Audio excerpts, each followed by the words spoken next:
السلام عليكم ورحمة الله تعالى وبركاته. أهلا بكم متابعينا الكرام في كل مكان في قناتكم قناة المصرية كار. النهاردة معانا دبابة موديل 2012 عربية باور. العربية زيرو دواخل بالكامل بدون غلطة جوه، رشة برا، نظافة بس.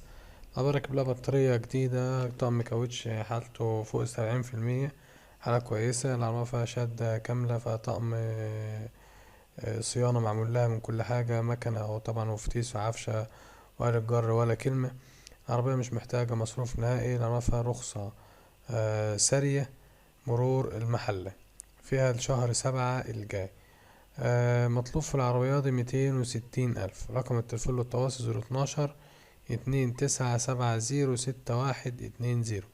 رقم التليفون مرتين 012 29706120.